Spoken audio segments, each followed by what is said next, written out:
C'est un petit morceau de Nouvelle-Zélande, le Farewell Spit, une fine langue de sable de 30 km de long, 3 km de large, le calme du bout du monde, entre deux mers, un sanctuaire unique, refuge de nombreux oiseaux. Ce n'est pas tout à fait le bout du monde, mais on peut le voir d'ici. Paddy est le seul guide nature autorisé à emmener des touristes ici, son bureau depuis presque 30 ans.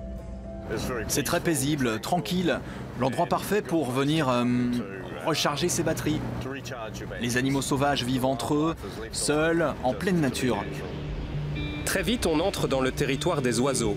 L'huîtrier variable et son long bec rouge, la sterne caspienne, et puis de grands voyageurs venus passer l'été ici, comme le tourne-pierre arrivé du cercle arctique en Sibérie, ou encore la barge rousse, venue tout droit d'Alaska, plus de 11 000 km de vol sans escale, l'oiseau recordman du monde en la matière. Nous avons une telle proportion de la population mondiale d'oiseaux migrateurs comme la barge rousse et le bécasseau qui viennent du cercle arctique. Nous sommes reconnus comme un refuge d'importance internationale. Les barges rousses en particulier volent non-stop pendant 8 jours pour arriver ici et elles brûlent la moitié de leur poids en énergie sur ce vol.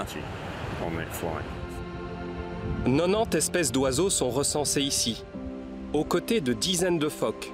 Ils cohabitent paisiblement entre la mer de Tasman et les dunes, qui donnent à cet endroit un air de véritable désert.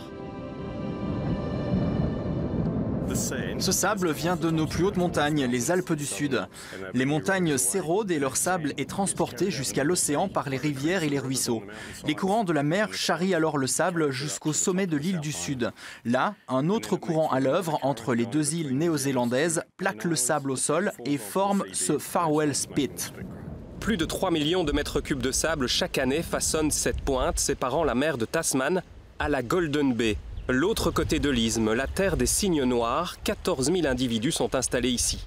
Mais Paddy nous emmène au bout du Spit, près d'une autre colonie star de la région.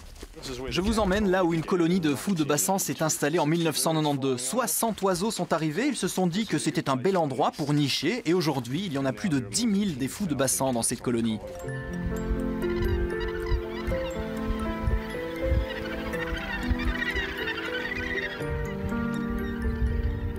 C'est vraiment très spécial d'être ici. C'est un endroit extraordinaire et tellement isolé.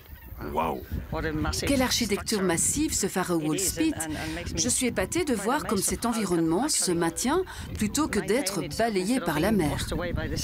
En Nouvelle-Zélande, la nature est ouverte à tous, bien souvent gratuitement, subtil équilibre entre contemplation et conservation. Dans ce décor unique, on trouve l'une des fermes les plus isolées qui soit.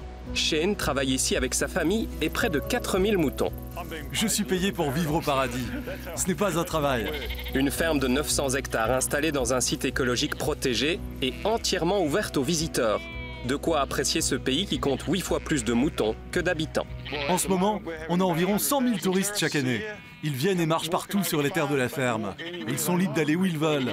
Ils sont vraiment très respectueux, c'est super. Dans notre ferme, on ne pratique pas des techniques de pâturage très contraignantes, ni des pauses pendant les mois d'hiver. Les moutons vivent librement dans les prairies et on les déplace quand ils ont tout brouté.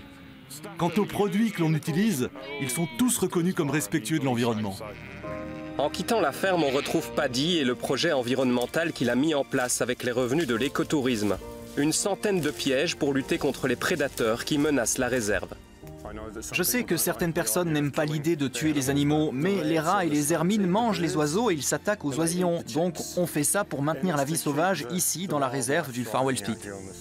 Un petit coin de paradis naturel comme il en existe beaucoup en Nouvelle-Zélande, un refuge qui pour le moment n'a pas encore vu sa sérénité bouleversée par le dérèglement climatique.